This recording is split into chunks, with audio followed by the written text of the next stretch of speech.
하나님의 귀한 예비하신 은혜가 이 시간 온전히 다 받아 누리기를 소망합니다.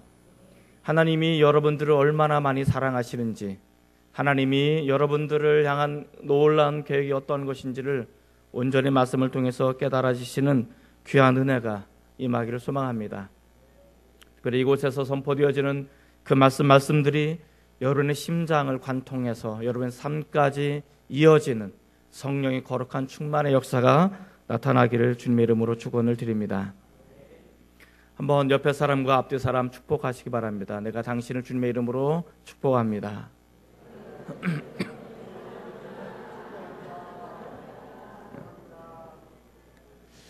여러분의 인생 가운데 하나님의 축복하심이 날마다 임하기를 소망합니다. 따라해 보실까요? 응답하시고 건지시는 하나님. 오늘 이 말씀을 통해서 우리에게 주시는 하나님의 귀한 은혜가 우리 가운데 나타나길 소망합니다. 사람이 살면서 가장 힘들고 가장 어려운 때를 만나게 되어집니다. 우리는 기도합니다. 하나님, 우리가 이 세상에 살아갈 때 문제를 만나지 않게 하시옵소서. 우리가 너무 큰 고난과 고통에 빠지지 않게 하시고, 우리가 물질의 넉넉함을 가지고 주의 일을 힘쓰게 해 주시옵소서. 우리 자녀들이 문제가 되지 않게 하시고, 우리 자녀들이 복되게 하시고, 우리 가정이 또 우리의 건강을 지켜주셔서 우리가 행복한 삶을 살 수 있게 해 주옵소서라고 기도를 합니다. 이것은 우리 인간이 가지고 있는 기본적인 욕망이죠. 우리가 잘 살고 싶은 욕망은 누구나 다 가지고 있습니다. 그런데 우리는 한 가지 알고 있죠.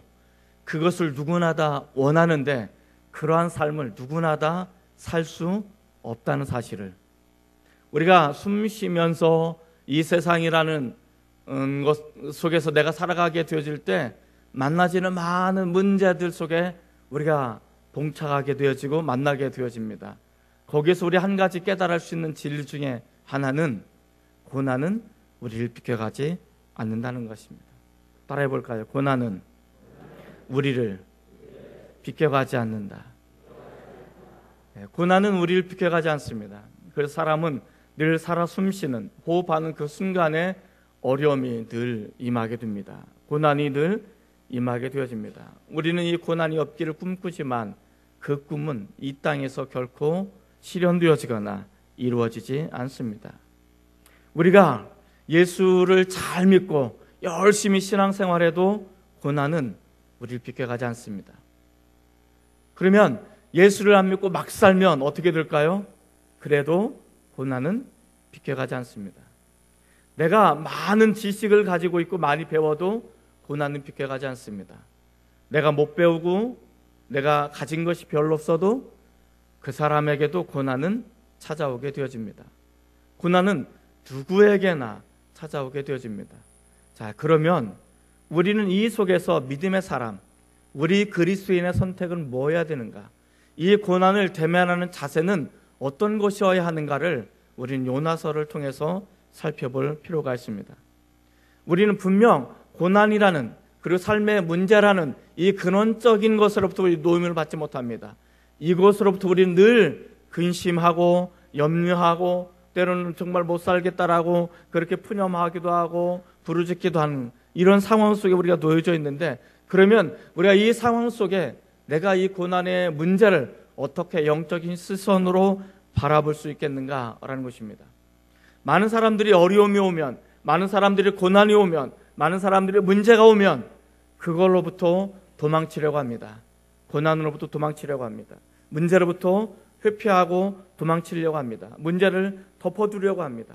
그러나 문제를 덮어두면 덮어둘수록, 문제로부터 도망치면 칠수록 더 큰 문제, 더 큰 어려움으로 다가오게 되어진다는 사실을 우리는 알게 되어집니다. 우리는 문제로부터 도망칠 수 없습니다.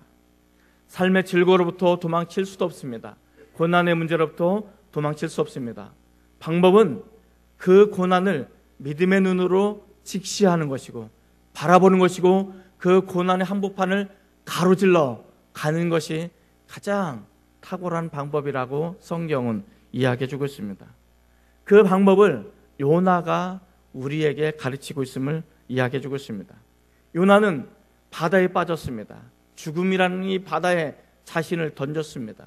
그리고 그는 극한 고통과 그리고 불안과 두려움을 맞이하게 되어집니다. 그리고 자신의 힘으로 전혀 아무것도 할 수 없는 그런 막다른 골목에 다다라서야 그는 하나님을 찾기 시작합니다. 그곳에서 그는 하나님께 기도하기 시작하는 것입니다. 이것이 오늘 우리에게 중요한 이유가 뭐냐? 요나를 요나답게 만드는 가장 중요한 삶의 전환점이 바로 여기서부터 시작되기 때문에 그렇습니다.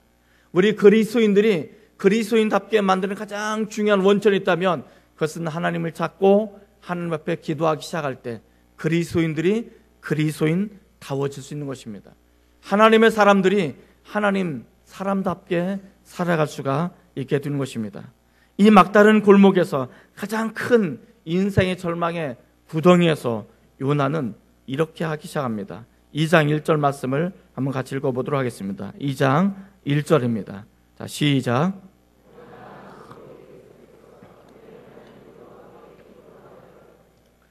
요나가 물고기 뱃속에서 하나님께 기도하기 시작했다라고 말합니다. 요나는 하나님께 기도하기 시작했습니다.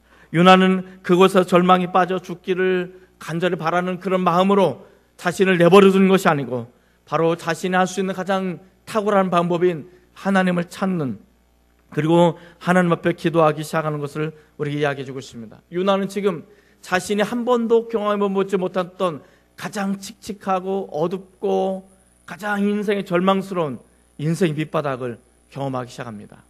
그리고 이곳에서 자신이 할 수 있는 것이 별로 없음을 알게 되어집니다. 물론 많은 사람들이 이 상황 속에 닥치면 원망을 합니다. 탓을 합니다. 누구 탓 때문에, 당신 때문에 내가 이렇게 되었다고 탓을 합니다. 원망을 하게 됩니다. 그러나 그 상황 속에 내가 탓을 하고 원망을 한들 그 상황은 전혀 변화되지 않습니다. 그래서 많은 사람들은 될 대로 되라는 듯이 그 상황을, 그 모습들을 포기한 채 그 포기된 모습으로 그냥 살아가게 되어지는 사람들이 참 많습니다. 그러나 우리는 예수를 믿는 사람들입니다. 하나님을 믿는 사람들입니다. 예수님께서 나를 위해서 십자가에 달려 못 박혀 죽으신 것을 내가 믿는 것입니다. 그리고 나 대신 예수님이 십자가에 달려 죽으신 그 예수님을 나의 주님으로, 나의 구세주로 영접하셨습니다. 그리고 우리는 언젠가 영원한 천국에 가게 될 것을 우리는 확신하는 그런 사람들이란 말입니다. 우리는 하나님을 믿는, 예수님을 나의 주님으로 영접하는 예수를 믿는 사람들입니다. 그러면 이런 상황 속에 예수 믿는 사람들, 하나님을 믿는 사람들은 달라져야 되는 것입니다. 바로 그 순간 아무것도 할 수 없는 그 인생의 막다른 밑바닥, 그 골목에서 우리는 하나님을 찾아야 되는 것입니다. 그리고 그곳에서부터 우리는 하나님께 기도하기 시작해야 된다는 것입니다. 불순종한 요나가 순종의 요나로 나가기 위해서는 요나의 기도가 필요했던 것입니다. 요나가 요나답게 되기 위해서는 하나님께서는 요나의 기도를 필요로 하신다고 말씀하시는 것입니다. 마찬가지입니다. 우리가 진정으로 하나님의 사람답게 살아가기 위해서는 하나님께서는 우리의 눈물과 우리의 기도를 필요로 하신다고 말씀하십니다. 우리가 가장 힘겨운 그 순간에 하나님 앞에 기도하기 시작할 때 내 자신이 하나님의 사람으로 그리스도인답게 살아갈 수 있는 변화를 경험하게 될 거라고 이야기해 주고 있습니다. 그렇다면 요나를 요나답게 만들어 가시는 하나님의 모습은 어떤 모습일까?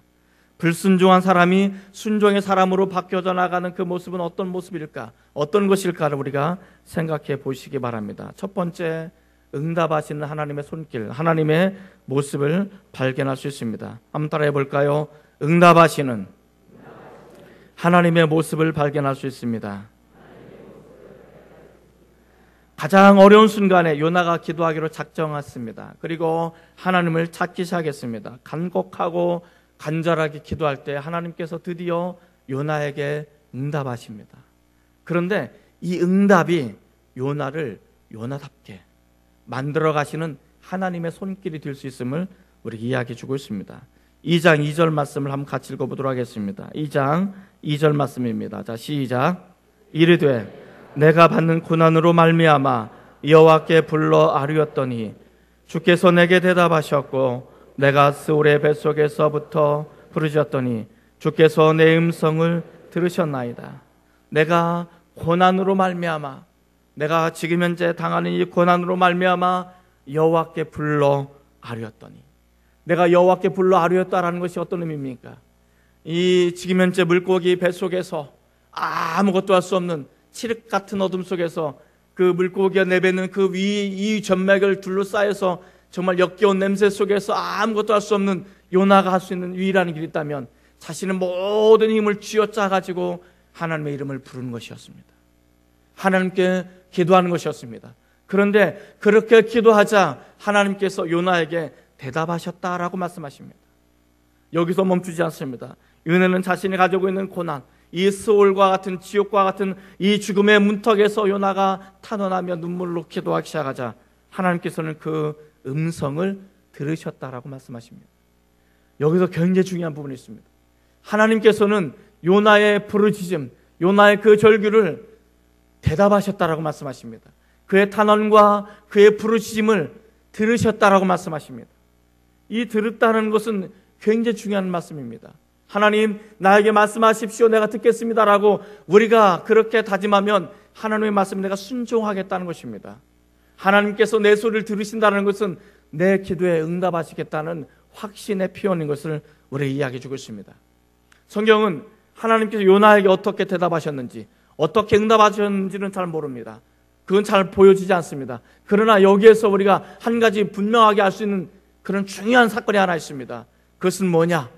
하나님께서는 어떠한 상황 속에서도 어떤 곳에서도 우리의 기도를 외면하지 않으신다는 사실입니다. 내가 이 성전에 나와서 기도하는 것도 우리 주님께서 외면하지 않습니다. 그러나 내가 이 성전에 나오지 못해서 내가 그저 내 삶의 구렁텅이와 같은 그 절망의 그 구덩이 속에서 내가 하나님 앞에 기도하기 시작할 때 그곳에서도 하나님께서는 내 기도를 들으신다는 것입니다. 응답하신다는 것입니다. 하나님께서는 내 기도를 외면하지 않으심을 믿으시기 바랍니다. 한번 옆에 사람 보고 그렇게 한번 축복해 보시기 바랍니다. 하나님께서는 당신의 기도를 외면하지 않습니다. 여러분들의 기도를 하나님께서 절대로 외면하지 않습니다. 자, 그런데 여기서 2절에 기도할 때 요나의 모습은 어땠을까? 요나가 물고기 뱃속에서 며칠 있었습니까? 3일 있었습니다. 3일. 그런데 이 물고기 뱃속은 낫이 없습니다. 밤밖에 없어요. 칠흑 같은 어둠밖에 없습니다. 바다 깊숙한 곳 물고기 뱃속에서 요나가 있을 때 거기는 환한 것이 없습니다. 밝은 빛이 없습니다. 거기는 밤밖에, 어둠밖에 없습니다. 그러나 3일이나 시간은 지나가게 되죠. 자, 처음에 요나가 물고기 뱃속에 들어갔을 때 요나는 힘이 있었어요. 그래서 자신의 용트림을 가지고 모든 힘을 쥐어짜가지고 하나님께 부르셨어요. 그때 하나님께서 기도하셨습니다. 응답하셨습니다. 근데 점점 시간이 지나갑니다. 하루가 지나고 이틀이 지나고 3일이 지나갑니다. 요나는 먹을 것이 없어서 점점 배가 고픕니다.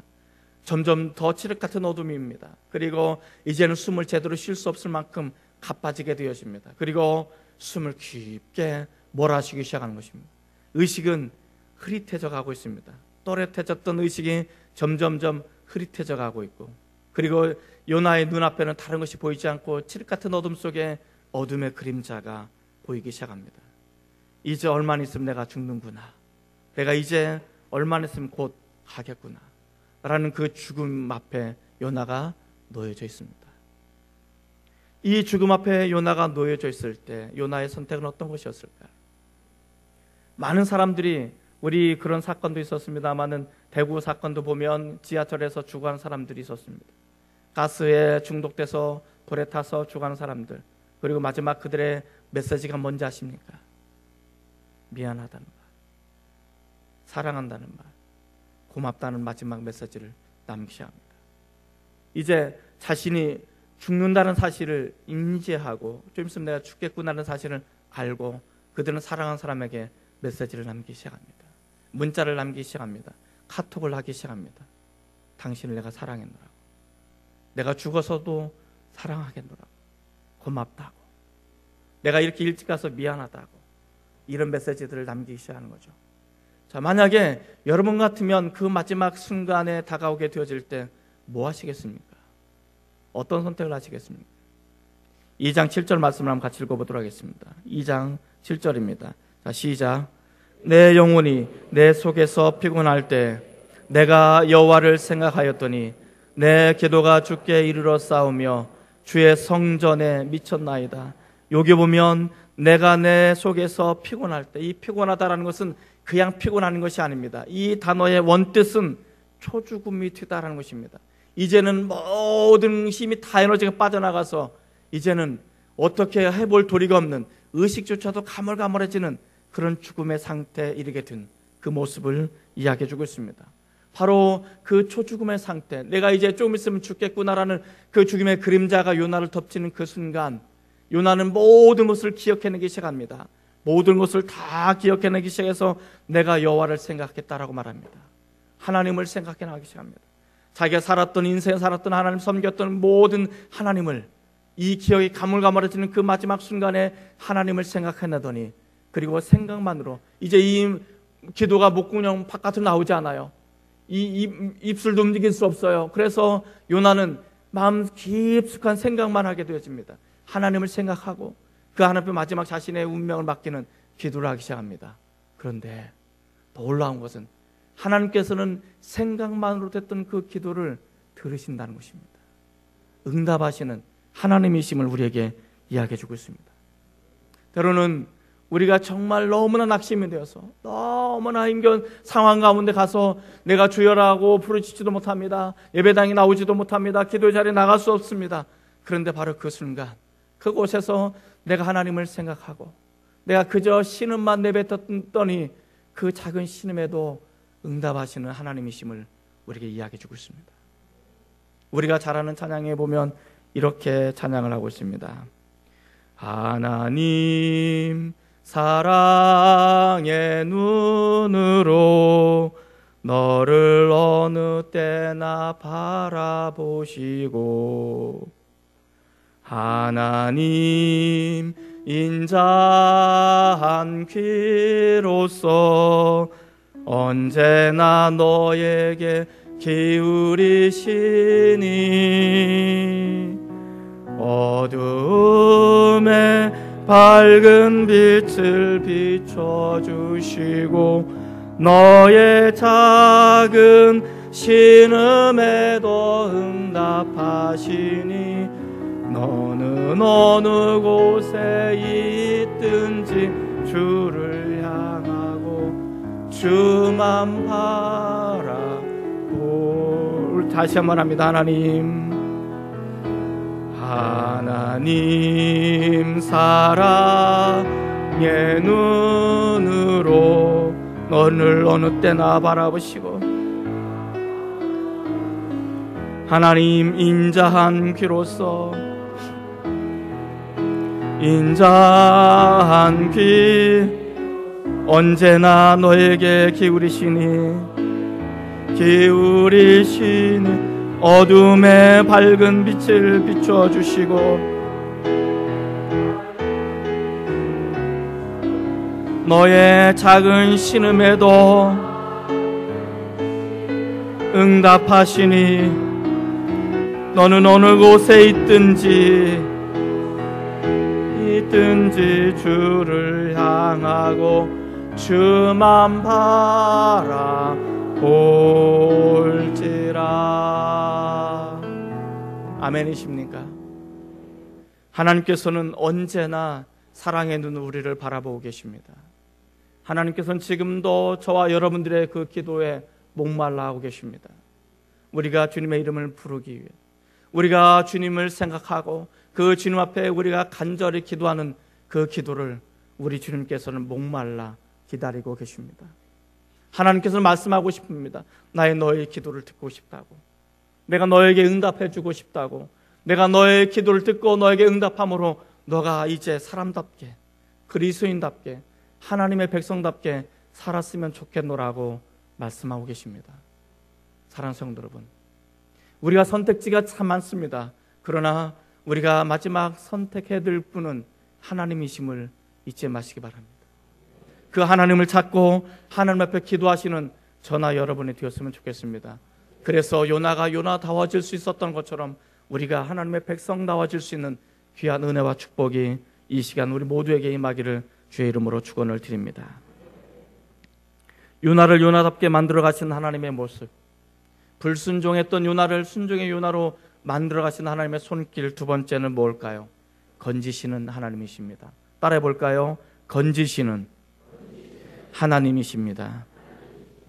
우리가 가장 어려운 순간에 선택할 수 있는 것은 하나님께 기도하는 것이었고, 그 기도를 통해서 하나님께서 응답하시는 하나님이셨다면, 두 번째, 하나님께서는 건지시는 그런 분이심을 이야기해 주고 있습니다.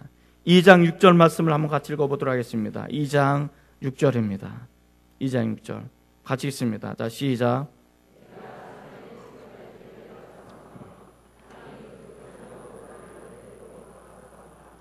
나의 하나님 여호와여, 주께서 내 생명을 구덩이에서 건지셨나이다. 우리가 지난주에 살펴봤던 말씀입니다마는 내가 산의 뿌리까지 내려갔다는 것은 무엇을 의미합니까? 내가 인생의 밑바닥입니다. 더 이상 내려갈 수 없는 인생의 밑바닥까지 내려갔다는 것을 의미합니다. 내가 더 이상 갈 수 없는 인생의 막다른 골목에 다다르게 되었다는 것을 이야기해 주고 있습니다. 아마 요나가 그 상황을 타개하기 위해서 몸부림쳤을 것입니다. 요나가 가지고 있는 모든 지식을 동원해서 이 어려운 문제를 타개하려고 몸부림쳤을 것입니다. 그러나 성경은 뭐라고 말합니까? 땅이 그 빗장으로 나를 오랫도록 막았다라고 말합니다. 그래서 요나가 내린 결론은 이제 나는 아무것도 할 수 없다라고 고백하는 것이었습니다. 내가 하나님 앞에 완전히 나가서 항복을 선언하는 것. 하나님, 이제 나는 정말 무익한 사람입니다.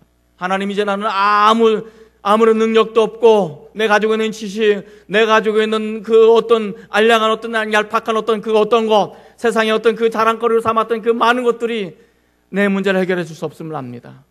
내가 물질을 그렇게 오랫도록 간절하게 바랬지만 그 물질이 내 문제와 내 고통의 심연의 문제를 해결할 수 없음을 내가 알았습니다. 하나님, 이제 내가 완전히 하나님 앞에 항복합니다. 하나님께서는 바로 그 순간에 역사를 하기 시작합니다. 그리고 하나님께서 나를 그 죽음의 구덩이에서 건지셨다라고 말하고 있는 것입니다. 여러분, 한번 생각해 보시기 바랍니다. 요나는 큰 물고기 뱃속에서 자기만 있다고 생각했어요. 자기만 고난받는다고 생각했어요. 왜 나한테만 이런 일이 일어날까? 그런 칠흑 같은 어둠 속에서 아무것도 보이지 않는 역겨운 그 냄새나는 그 물고기 뱃속에서 가 있을 때 그가 몸부림치면서 하나님 앞에 기도하기 시작하고, 이제는 의식이 없이 가물가물하는 그 순간에 마지막 한 방울 힘을 쥐어짜듯이 하나님을 기억하고 하나님을 생각하게 되는 그 순간, 자신은 자신밖에 없었다라고 생각하는 그곳에 또 다른 분이 있음을 알기 시작하는 것입니다. 그곳에서 자신의 기도를 듣고 계신 또 다른 분이 있음을 알기 시작하는 것입니다. 그리고 그 구렁텅이와 같은 그 죽음의 구렁텅이에서 자신을 끌어내기 위해서 손을 내미시는 또 다른 분이 있음을 알아가기 시작하는 것입니다. 생각해 보시기 바랍니다. 요나가 그곳에서 기도하게 되어질 때 응답하시기 위해서 하나님께서는 그곳에 가셔야 됐고, 요나를 건지시기 위해서 하나님께서는 그곳에 내려가셔야만 됐습니다. 우리는 그렇게 말합니다. 누가 내 마음을 알겠어? 누가 내 삶을 이해하겠어? 아무도 나를 몰라. 내 마음은 아무도 몰라줘. 이렇게 말할 때가 있을 것입니다.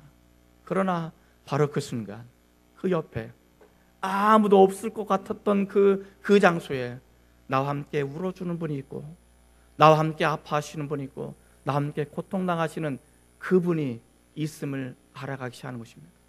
그동안은 안 보였는데, 그동안은 몰랐는데, 나 혼자 당하는 경험이었고, 나 혼자 겪는 고난이었고, 나 혼자 아파하는 고통의 신음이었는데, 그 인생의 밑바닥에 내려가 보니까 그곳에 또 다른 분이, 먼저 와 계신 분이, 그리고 나와 함께 아파하시는 분이고, 나와 함께 고통당하시고, 나와 함께 십자가를 짊어지신 그분이 그곳에 와 있더라는 거예요. 그리고 내 작은 신음에도 응답해 주시고, 나를 위로하시고 내 어깨를 토닥이시는 그분이 있다는 거예요. 그리고 그곳에서 나에게 손을 내밀어서 그 죽음의 구렁텅에서 나를 건지시는, 나를 건져내시는 그 하나님의 손길이 바로 그곳에 있음을 우리에게 이야기해 주고 있습니다. 사랑하는 성도 여러분, 여러분들이 혼자 있다라고 생각되는 그 순간 조용히 눈을 감고 여러분의 영적인 눈을 떠보시기 바랍니다. 그러면 그 옆에 나와 똑같이 아파하시고 나와 똑같이 고통당하시는 그분이 보이실 것입니다. 우리는 묻습니다. 아니, 왜 당신 나와 똑같이 아파하시고 왜 당신 나와 똑같이 고통을 당하십니까? 라고 물으면 그분은 이렇게 말할 것입니다. 내가 너의 아픔을 이해하기 위해서, 내가 너의 아픔을 치유하고 내가 너의 아픔을 다 가져가기 위해서 내가 너와 똑같이 아파하고 똑같이 고통당한다 라고 말씀하십니다. 그리고 내가 그분을 바라보는 순간, 내가 그분을 의지하는 그 순간 그분은 내가 가지고 있던, 내가 짊어졌던 수많은 고난의 보따리를 하나씩 하나씩 자신이 짊어지기 시작하는 것입니다. 그리고 마침내는 기가 막힐 그 웅덩이에서 나를 건지시는 것입니다. 그런데 하나님께서는 내가 처음에 부르실 때 왜 바로 그 순간 바로 달려와서 나를 건지지 않으시고 내가 아무것도 할 수 없는 그 순간까지 기다리신 이유가 뭘까요? 내가 아무런 능력도 없고 내 힘으로 도무지 어떻게 볼 수 없는 그 순간까지 하나님께서는 그분도 고통당하고 나도 고통스러운데 왜 그때까지 기다리신 이유가 뭘까? 저는 목회를 하면서 참 많은 것들을 경험하게 되었습니다. 목사님, 저를 위해서 기도해 주세요. 내가 너무 힘들어요. 내가 너무 힘들어서 살아갈 수가 없어요. 내가 어떻게 기도해 드릴까요? 목사님, 이렇게 기도해 주세요. 그리고 그분과 작정해서 기도하기 시작합니다. 그리고 드디어 기도 열매가 맺어나가기 시작합니다. 응답을 받았어요. 어떻게 됐을까요? 내가 이 문제 해결되면 목사님, 내가 열심히 신앙생활 하겠습니다. 11주도 꼬박꼬박 내겠습니다. 헌신도 하겠습니다. 그랬던 분이 어느 한순간 보이지 않는 거예요. 이제 살만하니까 세상은 다시 날아간 거예요. 이런 일들이 얼마나 많은지 몰라요. 하나님께서는 내가 완전히 바닥에 내려갈 때까지, 내가 완전히 하나님의 항복을 선언할 때까지 기다리셨다가 바로 그 순간 나를 건지시는 거예요. 건지시면 나는 전적으로 하나님만 바라볼 수밖에 없어요. 그래서 바로 그 하나님을 바라본 그 결과로 내가 기가 막힐 웅덩이에서 건져 나와도, 내가 살만해도, 내가 다시 한번 물질적인 부유함을 누리고 내가 건강하고 세상 사람들이 보기 행복해 보여도 그거 아무것도 아니라는 거. 예수 아니면, 하나님이 아니면 이거 아무것도 아니라고 우리는 그렇게 삶을 살아가게 될 것입니다. 사랑하는 성도 여러분, 때로는 우리가 아무것도 할 수 없는 그 밑바닥에 내려갔을 때, 바닥을 칠 때, 막다른 골목에 다다랐을 때, 내가 숨 막히는 그 순간 내게 손을 내미시는 한 분의 손길이 있을 것입니다. 기도하시면서 그분의 손을 붙잡고 일어서시길 바랍니다. 기가 막힐 그 웅덩이에서 빠져나오셔서 건지시는 하나님의 품에 안기시는, 그래서 이후에 우리가 전혀 새로운 삶을 살아갈 수 있는, 하나님의 백성답게 살아갈 수 있는 그 귀한 충만한 은혜가 저에게도 여러분에게도 임하시기를 주님의 이름으로 축원을 드립니다. 기도하시겠습니다.